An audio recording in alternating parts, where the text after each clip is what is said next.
Vá. O primeiro ano, vamos falar de coisas mais divertidas, vamos falar das vanguardas europeias, vamos falar do dadaísmo. Eu adoro dadaísmo. Eu gosto mais da atitude dadaísta do que da arte dadaísta. Falar bem a verdade por você. A arte dadaísta eu não gosto, não. Aliás, se eu for dizer o que eu penso sobre a arte dadaísta, ele me manda embora. Mas a atitude dadaísta eu acho fantástica. Tá? Porque é uma arte anarquista, ligada ao movimento anarquista, de inspiração ideológica anarquista. Né? Começa pelo nome, não tem significado nenhum. O Dada vem justamente do Gugu Dada pronunciado pelas crianças, antes de elas aprenderem efetivamente a falar. Quer dizer, Dada pode ser qualquer coisa. É uma visão infantil da sociedade, da vida, do mundo, mas ao mesmo tempo uma infantilidade anárquica, destruidora. A própria ideia de que a sociedade precisa ser destruída é uma premissa anarquista. E eles querem destruir a sociedade através da arte. Tá? Então nós podemos dizer que o dadaísmo é uma arte profundamente iconoclasta. Para quem não se lembra, o termo iconoclasta remonta à questão iconoclasta do Império Bizantino, iconólatras versus iconoclastas, os adoradores de imagens e os destruidores de imagens. Então nós chamamos de iconoclasta aquele que quer destruir alguma coisa, aquele que quer destruir uma manifestação artística, uma manifestação cultural, que quer destruir uma imagem, uma pintura. Tá? Então, o dadaísmo foi, em sua essência, um movimento artístico destruidor da arte. Na verdade, eles queriam destruir a sociedade como nós a conhecemos através da expressão artística. Tá? Não há no dadaísmo outra intenção que não seja a de provocar escândalo. Certo? O dadaísmo também foi precursor do movimento surrealista.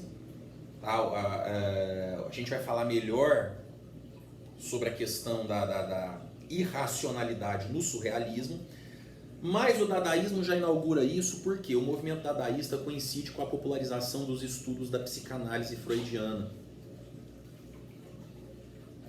né, da descoberta do inconsciente, dos atos falhos, das manifestações automáticas inconscientes que não dependem da razão, né, que não dependem da lógica. Então, para quem não sabe, Freud, nas suas investigações no campo da psiquiatria, da psicanálise, ele identificou a existência de estruturas inconscientes da mente humana. Isso explicaria, por exemplo, os atos falhos, as manias, as depressões. E Freud conclui que nem tudo na nossa mente é racional. Aliás, a maior parte daquilo que a nossa mente trabalha, produz e processa é irracional. Né? Nós somos muito mais irracionais, subconsciente, do que consciente e razão. Tá? E o dadaísmo tenta expressar isso na arte. Né? Tenta produzir uma arte, uma manifestação artística que expresse esse subconsciente, que expressa esse automatismo, essas manias, sabe? As patologias da mente explicadas pela psicanálise freudiana. Claro, tudo com muita sátira, tudo com muita crítica, detonando o caos da Europa. Né? O dadaísmo é contemporâneo da Primeira Guerra Mundial, do período entre guerras, ele se estende até os anos 30, né? Crise de 29, ascensão do totalitarismo. Então, os dadaístas, eles são franco-atiradores na arte, né? E que literalmente saem atirando para todo lado. Eles querem desconstruir a estética, querem desconstruir a arte, querem desconstruir os valores, porque eles acreditam que tudo aquilo é decadente, sabe? Que tudo aquilo é um lixo, que aquilo que a Belle Époque produziu não serviu de nada. Era tudo uma tremenda de uma empulhação, que a beleza é uma empulhação, que a estética é uma empulhação. Eles querem desconstruir tudo isso. Como? Causando escândalo. Tá? Produzindo a arte dada. A arte que pode ser qualquer coisa e ao mesmo tempo pode não ser nada. Isso eu acho fantástico. Tá? Ainda que a arte em si eu não goste, mas a ideia eu acho incrível. E mais tarde, já nos anos 20, final dos anos 20, o dadaísmo vai evoluir para o surrealismo, que vai radicalizar essa coisa da psicanálise, do inconsciente, do sonho, tá? A gente vai falar melhor do dadaísmo já já, do surrealismo já já, tá bom? Esse texto eu acho incrível, gente. É a receita de um poema dadaísta. Como produzir um poema dadaísta, criado pelo Tristão Tzara. Gente, isso aí era um trabalho bacana para eu pedir para vocês, mas não agora, ele é muito fácil, né? Tem que ser alguma coisa mais difícil. Mas isso é um trabalho, uma vez eu pedi na escola de Guaxupé, a molecada fez, a gente expôs no mural da escola, ficou bem legal. Receita de um poema dadaísta. Prestem atenção. Imaginem-se produzindo um poema dadaísta segundo as orientações de Tristão Tzara. Pegue um jornal e uma tesoura. Primeira coisa, pegue o jornal com a tesoura. Né? Aí, escolha um artigo de jornal, claro, né? Do tamanho que você deseja dar ao seu poema. Recorte o artigo, né? Recorte o artigo do jornal. Recorte em seguida com atenção as palavras que formam esse artigo. Coloque-as, né, as palavras devidamente recortadas, numa sacola e agite suavemente para não amassar as palavras. Isso é fundamental, não deixe as palavras amassarem. Em seguida, tire-as da sacola uma após a outra. Em seguida, copie-as conscienciosamente na ordem em que elas são tiradas da sacola. Vai sorteando a palavrinha, vai escrevendo, sorteia a palavra, escreve. Na sequência do sorteio, tá? O poema se parecerá com você, um escritor infinitamente original e de uma sensibilidade graciosa, ainda que incompreendido do público. Eu adoro isso, gente. Eu acho divertidíssimo o dadaísmo. A fonte do Marcel Duchamp. Essa é a obra dadaísta mais famosa. A data, 1917, como vocês podem ver, já a Primeira Guerra dos Estertores Finais.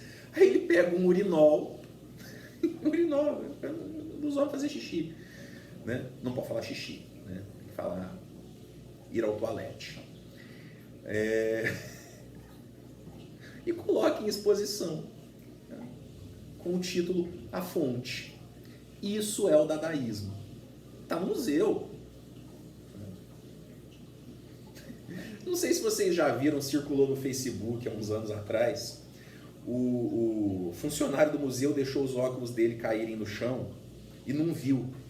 E os óculos ficaram lá, na galeria do museu. E o povo começou a tirar foto pensando que era uma obra de arte. Isso é dadaísmo, meus queridos.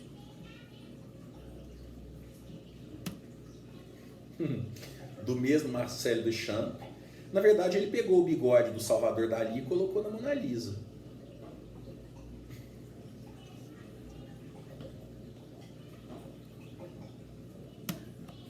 O Menino Carburador, do Picabia.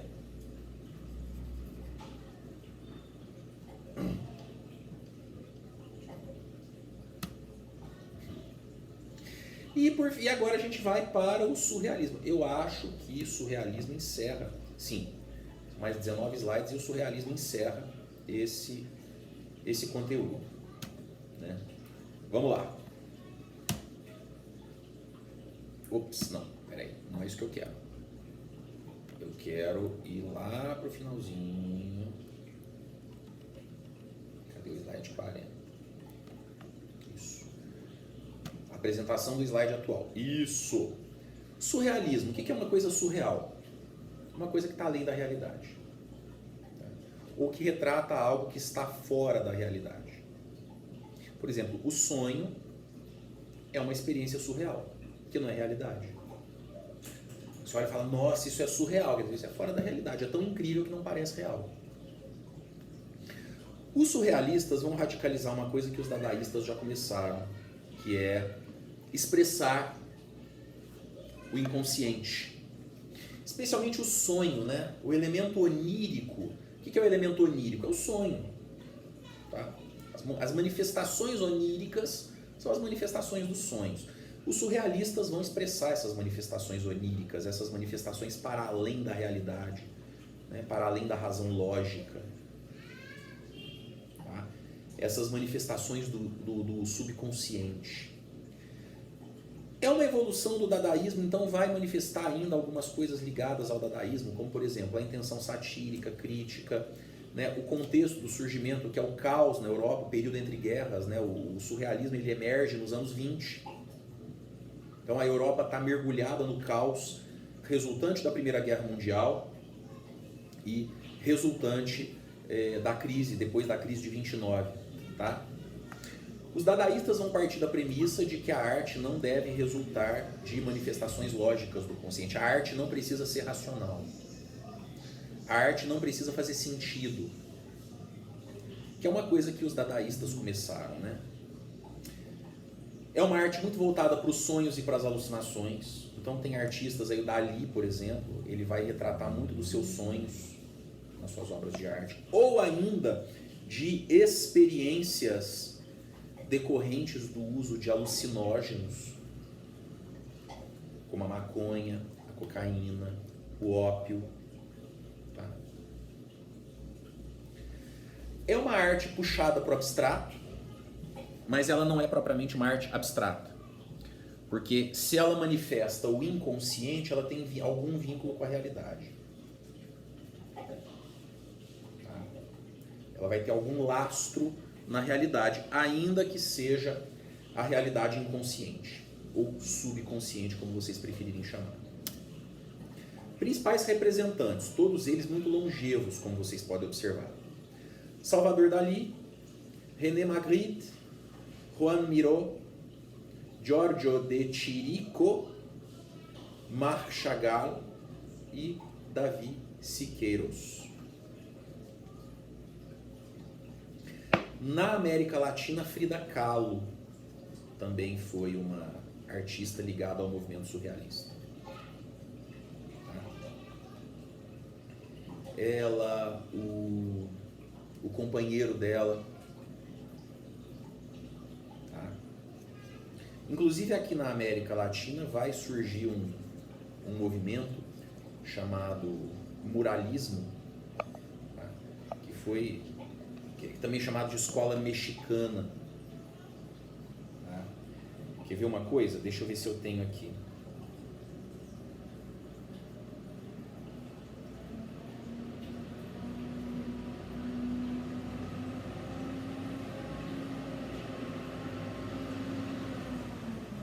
Tenho sim, depois eu vou mandar para vocês. Diego Rivera era o marido da Frida Kahlo.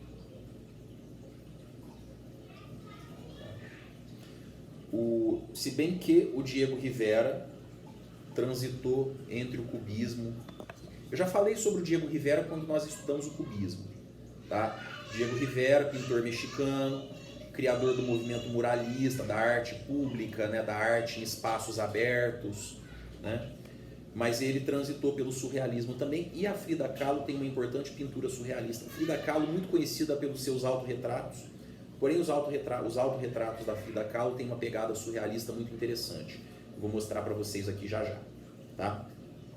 Frida Kahlo teve uma experiência muito triste, né, porque ela sofreu um acidente gravíssimo na adolescência, e como sequela desse acidente, ela não era capaz de engravidar, e quando engravidou, invariavelmente perdeu o bebê no início da gestação. E até tem um filme muito bacana sobre a Frida Kahlo, tá? Que eu sugiro que vocês assistam, chama Frida, eu sugiro que vocês assistam, né? E ela expressa essa dor de não poder tornar-se mãe, né, em muitas das suas pinturas. Tá? Vamos lá. Federico García Lorca, poeta espanhol, morto durante a Guerra Civil Espanhola, morto em 1936. Lorca foi muito amigo dos pintores surrealistas, inclusive foi muito amigo de Salvador Dalí. Dizem as más línguas, inclusive, reza a lenda, né, como diz a minha coordenadora, diz a lenda, que Salvador Dalí e Lorca foram amantes. Tá? Ainda que o grande amor da vida de Salvador Dalí tenha sido uma mulher.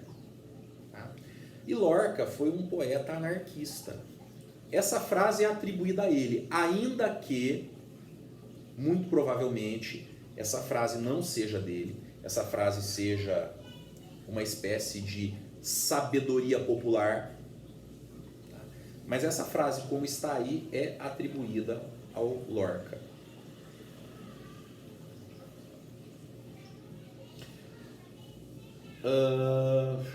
O que o Luiz Antônio postou aqui sobre o dadaísmo? Ou seja, você tem que principalmente não entender o que fez e depois fazer com que os outros não entendam. Exatamente, Luiz Antônio.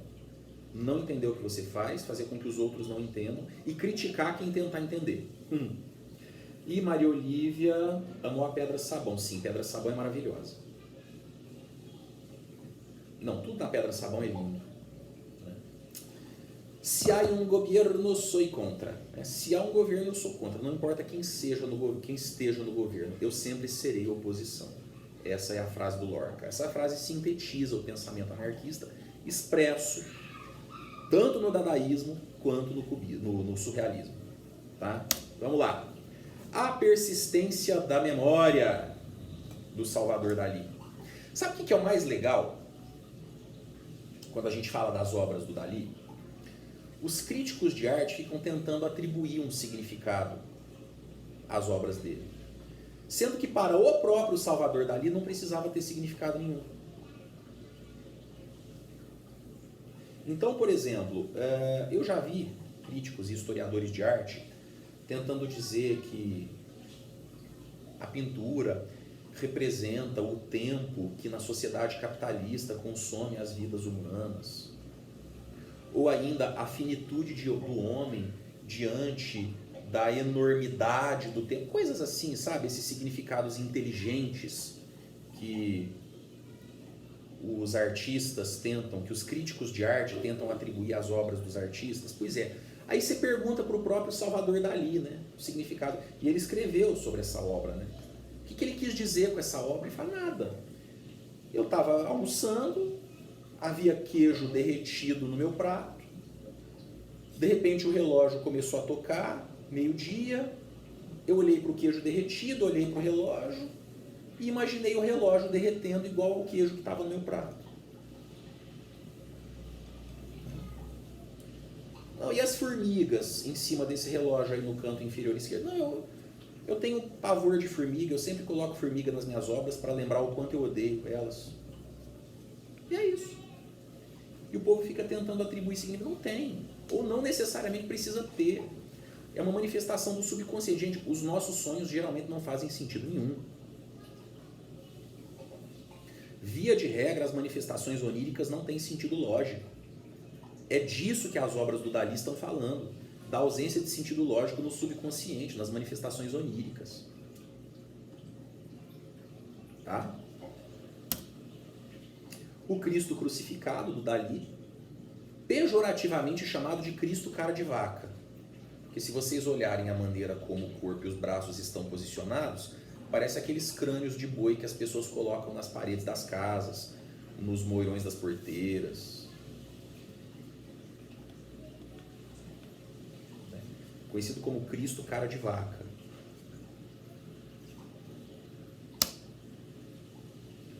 O sonho. Essa pintura chama-se, espera aí, deixa eu tirar aqui. Tá dando ruim. Peraí, deixa eu interromper o compartilhamento e compartilhar de novo.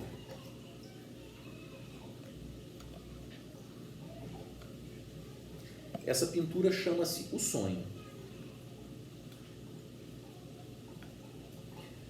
Aí você olha e fala, hã? Sim, hã? Agora, a minha favorita é essa aqui. Peraí. Isso. O nome é maior do que o quadro. Sonho provocado pelo voo de uma abelha em torno de uma romã 1 segundo antes de acordar. Lembrando que a romã está associada à fertilidade, à sexualidade feminina. Então nós temos aqui a romã, a abelhinha voando em volta da romã, temos uma mulher nua, muito provavelmente Gala, a esposa de Dalí. Aí nós temos outra romã, dessa romã sai um peixe, desse peixe sai um tigre, desse tigre sai outro tigre, e desse tigre sai uma baioneta perfurando o braço da mulher nua. E ao fundo nós temos um elefante com patas gigantescas carregando um obelisco, símbolo fálico, nas suas costas. Dona coordenadora, tá aí ainda?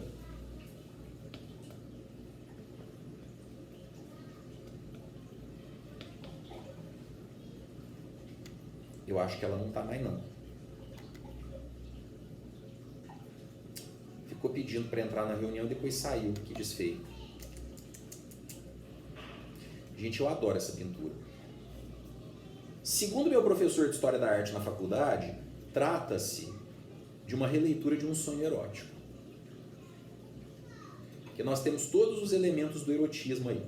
A nudez feminina, a romã, o símbolo fálico, a violência.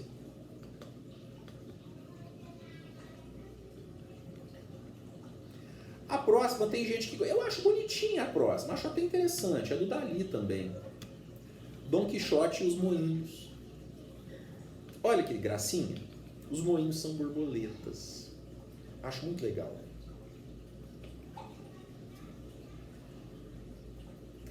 Para alguns autores, porque Dalí busca, ele bebe na fonte da psicanálise freudiana, e segundo a psicanálise freudiana, em última análise, tudo é sexo mal resolvido, né? Ou sexualidade mal resolvida, né? Então, para alguns autores, alguns historiadores, estudiosos e críticos de arte, a borboleta remete à genitália feminina. De modo que eu os deixo livres para interpretarem essa pintura como acharem mais apropriado.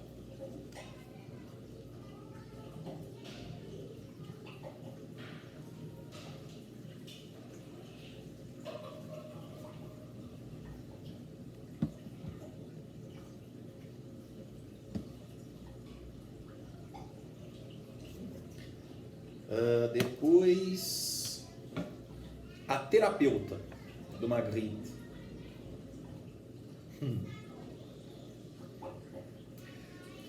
Essa aí já dá pra gente ter uma interpretação um pouquinho mais clara, né? É uma alegoria do subconsciente reprimido.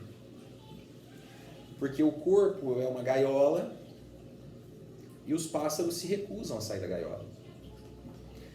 O terapeuta, o psicanalista, é aquele que ajuda o indivíduo a libertar o seu subconsciente, a se libertar dos traumas, dos medos, dos recalques, das repressões do passado. Então a terapeuta seria aquela que libertaria o subconsciente, que libertaria as aves da gaiola. Tá? Seria mais ou menos isso. Depois, o que a gente tem? É o Castelo dos Pirineus, também do René Magritte. Lembrem-se, a gente está falando de uma manifestação artística que expressa o onírico, tá? O sonho. O Estupro, do René Magritte.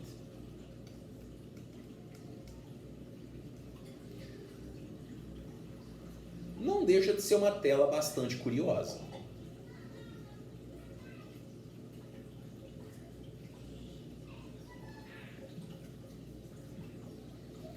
Uma cabeça que é um corpo feminino, uma boca que ao mesmo tempo é uma genitália, olhos que ao mesmo tempo são seios. Um umbigo que ao mesmo tempo é um nariz.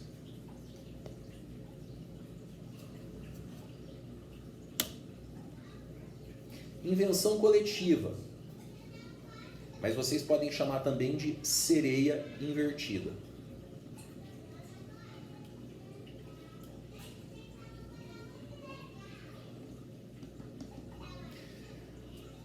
Se vocês pararem para analisar bem a questão, né, com a maturidade que o problema pede, a sereia, a figura tradicional da sereia, pode também remeter a uma sexualidade não concretizada, uma sexualidade não realizada, um desejo sexual não satisfeito.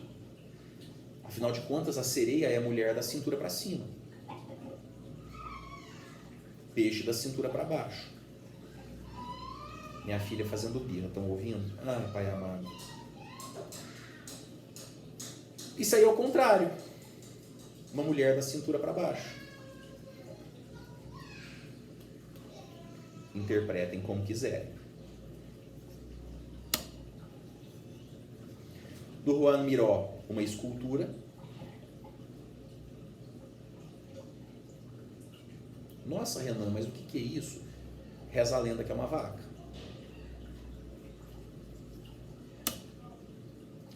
A maternidade. Gente, esse computador está travando. A maternidade, também do Miró. Eu vou ter que interromper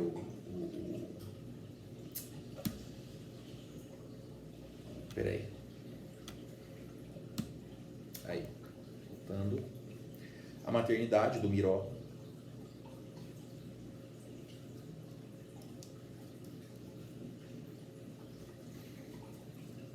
O pêndulo, que representa o tempo.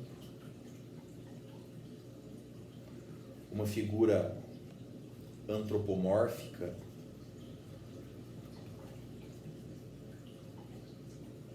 Que poderia ser a mãe. Um desenho que lembra um seio com uma âncora pendurada a ele.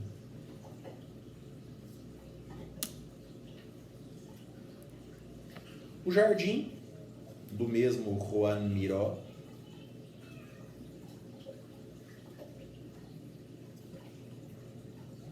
As musas inquietantes do Chirico. O arqueólogo, também do Chirico. Oi? Parece, lá na maternidade, parecem dois gametas, né? Sim.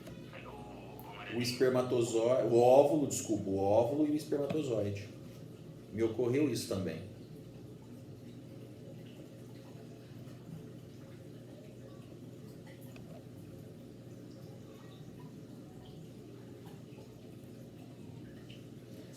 As musas inquietantes.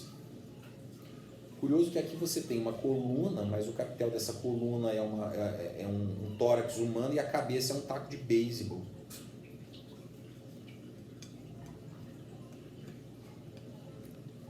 O arqueólogo, do Chirico. Nossa imagem atual, dos Siqueiros. Vaca com sombrinha, do Marc Chagall.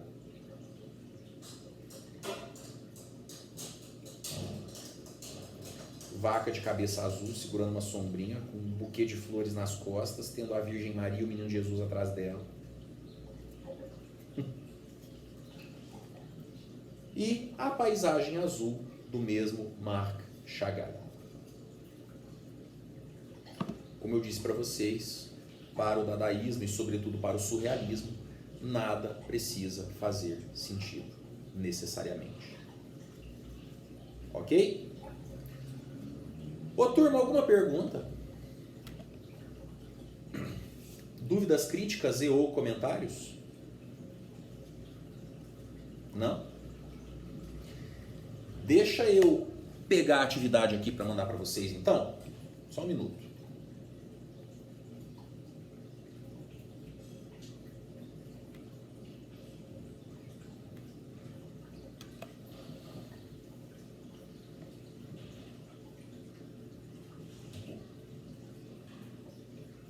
Pois é, Maru. Por que maternidade? Talvez pela presença da figura antropomórfica da mãe, dos gametas.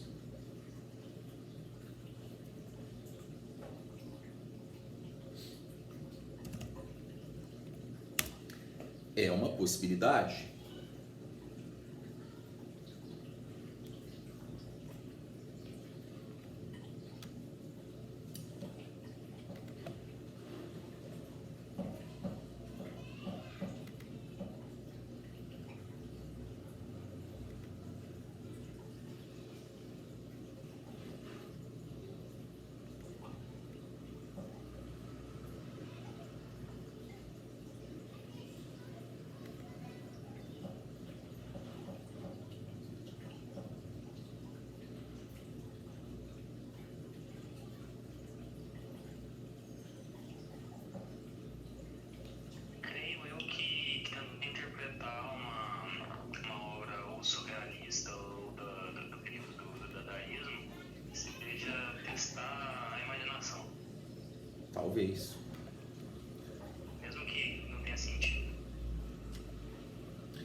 O legal das vanguardas, especialmente quando você trabalha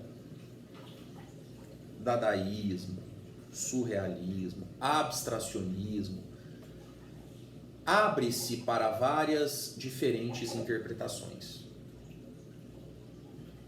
Entendeu?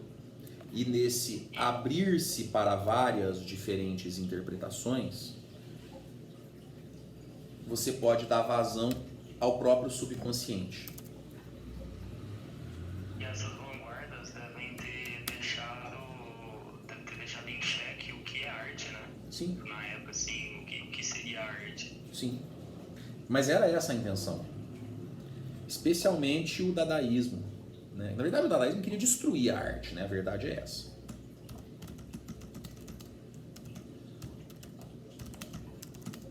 Ô, gente, é o seguinte, estou mandando para vocês uma pequena lista de exercícios. A maioria deles é de múltipla escolha, então vocês não têm do que reclamar. O que for de... aí, como é que vocês vão resolver?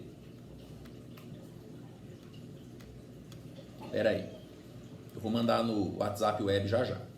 Como é que vocês vão resolver? Vocês têm a opção de imprimir, resolver na própria folha, colocando o nome, e entregando a folha impressa com os exercícios resolvidos para Eliana. E vocês têm a opção de fazer em folha separada, manuscrito. Tá? Nesse caso, não precisa copiar o enunciado. Copia só a resposta. Tá? O que for de múltipla escolha, copia a alternativa certa. Tá?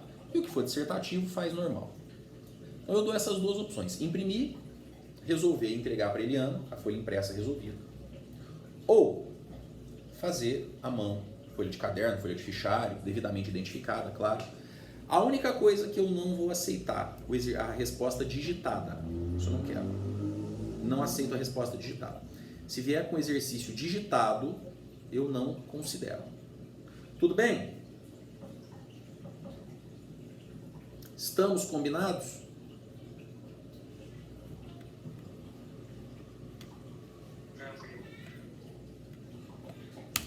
Então,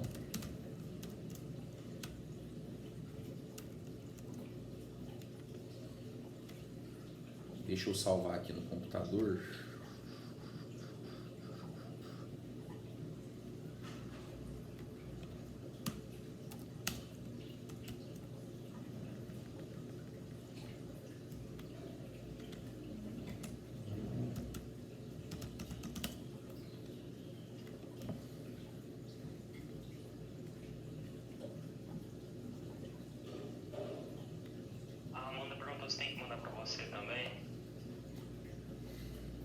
Não, deixa direto com a Eliana. Precisa não, Amanda. Deixa direto com a Eliana, que ela já lança a entrega e me encaminha quando vierem os trabalhos do fundamental, ela vai mandar os do médio também.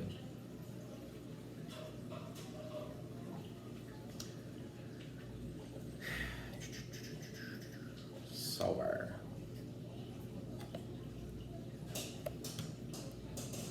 Agora eu vou pedir um minutinho, só vou abrir meu WhatsApp web aqui. Peraí. São 9 exercícios no total, tá, gente?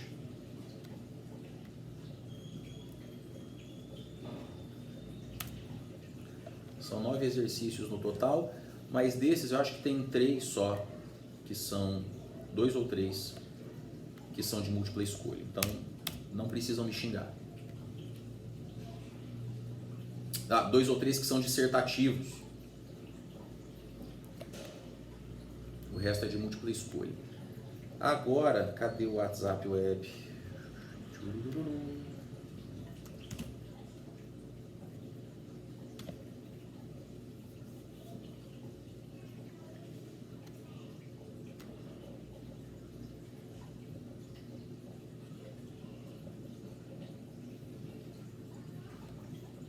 O exercício é sobre as vanguardas, tá? É o que a gente tem de mais fresquinho na cabeça no momento.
Muito bem, turma. Chegou aí para vocês, tá? Chegou a atividade. Tá no WhatsApp. Para vocês fazerem conforme os critérios que nós combinamos, ok? É isso. Vou parar por aqui. Faltam 9 minutinhos. Vou começar a matéria nova não, né? Meio-dia e 21. Eu tô morrendo de fome, vocês também. Como diz a Maria Olívia, eu sou muito previsível. Podem colocar o nome de vocês e sair. Tchau para todo mundo e até quinta. Beijo. Fui.